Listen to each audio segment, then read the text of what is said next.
Chicken biryani, egg biryani ಮಾಡಿ ಮಾಡಿ bore ಆಗಿದ್ರೆ ನಾನು ಇವತ್ತಿನ ದಿನ ಶೇರ್ ಮಾಡ್ತಿರೋ ಅಂತ ಪಾಲಕ್ ಚಿಕನ್ ಬಿರಿಯಾನಿನ ಒಂದು ಸಲ ಟ್ರೈ ಮಾಡಿ. ತುಂಬ ಚೆನ್ನಾಗಿರುತ್ತೆ. ಬಟ್ ಬೆಳಿಗ್ಗೆನೂ ನೀವು ರಾತ್ರಿ ಮಾಡಿ ಇಟ್ಕೊಂಡ್ರೆ ಬೆಳಿಗ್ಗೆನೂ ಆರೋದ್ಮೇಲೆ ಚೆನ್ನಾಗಿರಲ್ಲ ಅಂತೀರಲ್ವಾ, ಬಟ್ ಬೆಳಿಗ್ಗೆನೂ ತುಂಬಾ ರುಚಿಯಾಗಿ ಬರುತ್ತೆ. ಬನ್ನಿ ಫ್ರೆಂಡ್ಸ್, ವಿಡಿಯೋ ಸ್ಟಾರ್ಟ್ ಮಾಡೋಣ. ಮೊದಲಿಗೆ ನಾನಿಲ್ಲಿ ಪಾಲಕ್ ಸೊಪ್ಪನ್ನ ಬೇಯಿಸ್ಕೊಂಡು ಸ್ವಲ್ಪ ಅರ್ಧ ಬೇಯಿಸ್ಕೊಂಡು ಜಾರ್ಗೆ ಹಾಕ್ಕೊತಾ ಇದ್ದೀನಿ. ನಾನಿಲ್ಲಿ 2.5 ಪಾವ್ಗೆ ರೈಸ್ಗೆ ಅರ್ಧ ಕಟ್ಟು ಪಾಲಕ್ ಸೊಪ್ಪನ್ನು ತೊಗೊಂಡಿದ್ದೀನಿ.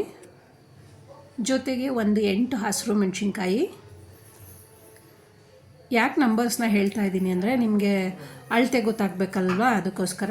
ಸ್ವಲ್ಪ ಕೊತ್ತಂಬರಿ ಮತ್ತು ಪುದೀನ ಹಾಕ್ಕೊಂಡು ರುಬ್ಕೊಂಬರೋಣ. ಕೊತ್ತಂಬರಿ, ಪುದೀನ, ಹಸಿರು ಮೆಣಸಿನ್ಕಾಯಿ, ಪಾಲಕ್ ರುಬ್ಬಾಗಿದೆ.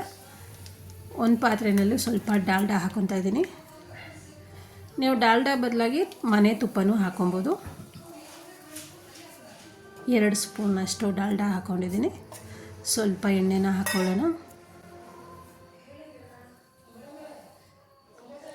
ಎಣ್ಣೆ ಒಂದು 4 ಸ್ಪೂನಷ್ಟು ಹಾಕ್ಕೊಳ್ಳಿ. ಬಿರಿಯಾನಿ ಮಸಾಲ ಹಾಕ್ಕೊಂಡಿದ್ದೀನಿ. ಜೊತೆಗೆ 3 ಏಲಕ್ಕಿ ಕಾಯಿ ಹಾಕ್ಕೊಂಡಿದ್ದೀನಿ. ಚಿಕ್ಕದಾಗಿ ಕಟ್ ಮಾಡ್ಕೊಂಡಿರೋ ಅಂಥ ಈರುಳ್ಳಿ ಹಾಕ್ಕೊಂಡಿದ್ದೀನಿ. ಬಿರಿಯಾನಿ ಮಸಾಲ ಅಂದರೆ ಚಕ್ಕೆ, ಲವಂಗ, ಕಲ್ಲು ಹೂವು ಮತ್ತು ಸೋಂಪು ಕಾಳು, ಕಸ್ತೂರಿ ಮೇಥಿ ಇಷ್ಟು ಸ್ವಲ್ಪ ಹಾಕ್ಕೊಂಡ್ರೆ ಸಾಕು. ಅದಾದಮೇಲೆ ಏಲಕ್ಕಿ ಕಾಯಿ ಹಾಕ್ಕೊಂಡು ಈರುಳ್ಳಿ ಹಾಕ್ಕೊಂಡು ಫ್ರೈ ಆದಮೇಲೆ ಚಿಕನ್ ಹಾಕ್ಕೊತಾ ಇದ್ದೀನಿ. ಅರ್ಧ kg ಚಿಕನ್ ತೊಗೊಂಡಿದ್ದೀನಿ. ಚಿಕನ್ ಹಾಕಿ ಒಂದು ಸಲ ನೀಟಾಗಿ ಮಿಕ್ಸ್ ಮಾಡಿ. ಚಿಕನ್ಗೆ ಸಾಕಾಗೋ ಅಷ್ಟಂತೂ ಸ್ವಲ್ಪ ಉಪ್ಪು ಹಾಕ್ಕೊಳ್ಳೋಣ. ಚಿಕನ್ನು ಉಪ್ಪು ಹೊಂದ್ಕೊಳ್ಳಿ ಅಂತ 1.5 ಸ್ಪೂನಷ್ಟು ಶುಂಠಿ ಬೆಳ್ಳುಳ್ಳಿ ಪೇಸ್ಟ್ ಹಾಕ್ಕೊಳ್ಳೋಣ. ನೀಟಾಗಿ ಮಿಕ್ಸ್ ಕೊಡಿ. ತುಂಬಾ ಚೆನ್ನಾಗಿ ಬರುತ್ತೆ, ರುಚಿ ಅಂತೂ ತುಂಬ ಚೆನ್ನಾಗಿ ಬರುತ್ತೆ. ಜೊತೆಗೆ 1 ಸ್ಪೂನಷ್ಟು ಚಿಲ್ಲಿ ಪೌಡರು, ಅರ್ಧ ಸ್ಪೂನಷ್ಟು 2 ಸಲ ಹಾಕ್ಕೊಂಡಿದ್ದೀನಿ. ಧನಿಯಾ ಪೌಡ್ರು 1 ಸ್ಪೂನು,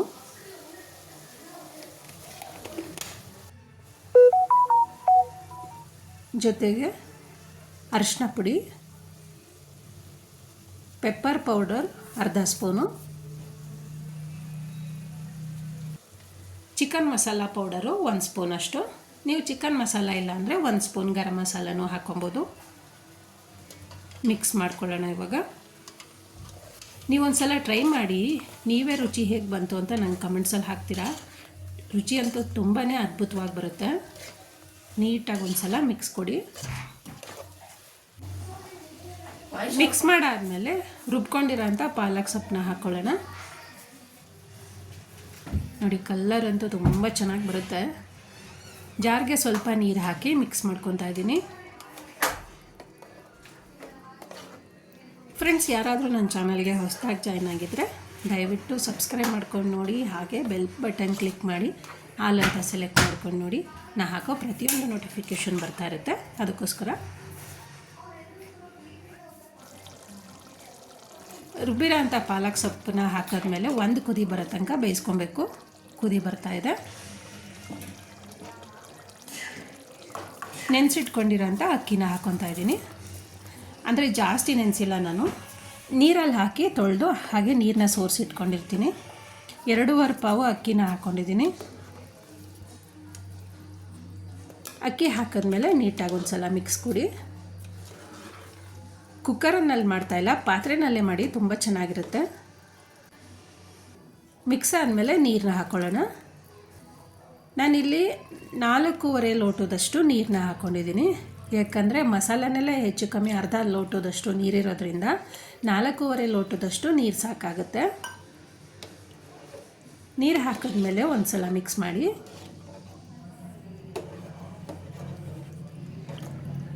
ಟ್ರೈ ಮಾಡಿ ನೀವು ಒಂದು ಸಲ ಹೇಗೆ ಬರುತ್ತೆ ಅಂತ ಹೇಳಿ. ರುಚಿಗೆ ತಕ್ಕಷ್ಟು ಉಪ್ಪು ಹಾಕಿ. ಉಪ್ಪು ಹಾಕುವಾಗ ನಾವು ಮೊದಲೇ ಚಿಕನ್ಗೆ ಸ್ವಲ್ಪ ಉಪ್ಪು ಹಾಕಿರ್ತೀವಲ್ವ, ಹಾಗಾಗಿ ನೋಡ್ಕೊಂಡು ಹಾಕ್ಕೊಬೇಕು. ಉಪ್ಪು ಹಾಕಿದ್ಮೇಲೆ ಮಿಕ್ಸ್ ಮಾಡಿ ಕುದಿ ಬರಲಿಕ್ಕೆ ಬಿಡೋಣ. ಈ ಥರ ಕುದಿ ಬರುವಾಗ ನಾವು ಮಧ್ಯೆ ಮಧ್ಯೆ ತಿರುಗಿಸ್ಕೊತಾ ಇರಬೇಕು. ನೋಡಿ, ಇವಾಗ ನಾನು ತೋರಿಸ್ತಾ ಇದ್ದೀನಿ, ಕುದಿ ಬರ್ತಾ ಇದೆ. ಹೆಚ್ಚು ಕಮ್ಮಿ ನೀರು ಅರ್ಧದಷ್ಟು ಕಡಿಮೆ ಆಗಿದೆ. ನೀವು ಈ ಥರ ಮಿಕ್ಸ್ ಮಾಡ್ಕೊಳ್ಳುವಾಗಲೇ ನೀರಿಂದು ಹದ ಗೊತ್ತಾಗ್ಬಿಡುತ್ತೆ. ನೀರು ಹದ ಅಂತೂ ಕರೆಕ್ಟಾಗಿ ಬಂದಿದೆ.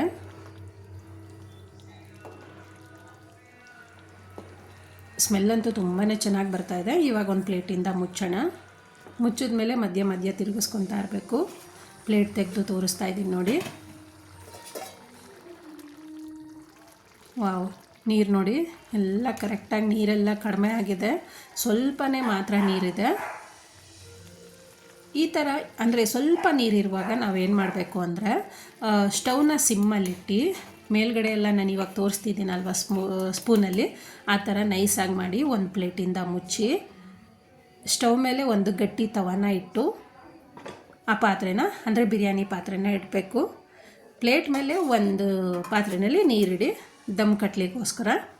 ದಮ್ ಕಟ್ಟುವಾಗ ನೀವು ಸ್ಟವ್ನ ಸಿಮ್ಮಲ್ಲೇ ಇಡಬೇಕು. ನಾನು ಹೆಚ್ಚು ಕಮ್ಮಿ 10 ನಿಮಿಷ ಸಿಮ್ಮಲ್ಲಿ ದಮ್ ಕಟ್ಟಿದ್ದೀನಿ. ಓಪನ್ ಮಾಡಿ ತೋರಿಸ್ತಾ ಇದ್ದೀನಿ ನೋಡಿ. ವಾವ್, ತುಂಬಾ ಉದ್ರುದ್ರಾಗಂತೂ ಬಂದಿದೆ. ತುಂಬ ಚೆನ್ನಾಗಿದೆ. ಸ್ಮೆಲ್ಲು ಅಷ್ಟೇ ತುಂಬ ಚೆನ್ನಾಗಿ ಬರುತ್ತೆ. ನೀವೊಂದು ಸಲ ಪಾಲಕ್ ಹಾಕಿ ಟ್ರೈ ಮಾಡಿ. ಎಷ್ಟು ಉದ್ರುದ್ರಾಗಿ ಬಂದಿದೆ ಅಂದರೆ ಪಾತ್ರೆನಲ್ಲಿ ಮಾಡಿ ಅಷ್ಟೇ ಚೆನ್ನಾಗಿ ಬಂದಿದೆ. ಸರ್ವ್ ಮಾಡೋಣ ಬನ್ನಿ. ಸರ್ವ್ ಮಾಡ್ತಾಯಿದ್ದೀನಿ. ಹಾಗೆಯೇ ಫ್ರೆಂಡ್ಸ್, ಇವತ್ತಿನ ವಿಡಿಯೋ ನಿಮ್ಗೆ ಇಷ್ಟ ಆಗಿದರೆ ಪ್ಲೀಸ್ ಲೈಕ್ ಮಾಡಿ, ಶೇರ್ ಮಾಡಿ, ಸಬ್ಸ್ಕ್ರೈಬ್ ಮಾಡಿ. ಹಾಗೆ ನಿಮ್ಮ ಫ್ಯಾಮಿಲಿ, ಫ್ರೆಂಡ್ಸ್ಗೆ, ಸ್ನೇಹಿತರಿಗೆ ತಪ್ಪದೇ ಈ ವಿಡಿಯೋನ ಶೇರ್ ಮಾಡಿ. ಹಾಗೆ ಒಂದು ಲೈಕ್ ಕೊಡೋದನ್ನು ಮಾತ್ರ ಮರಿಬೇಡಿ. ಮತ್ತೆ ಮುಂದಿನ ವಿಡಿಯೋದಲ್ಲಿ ಸಿಕ್ಕೋಣ. Thank you.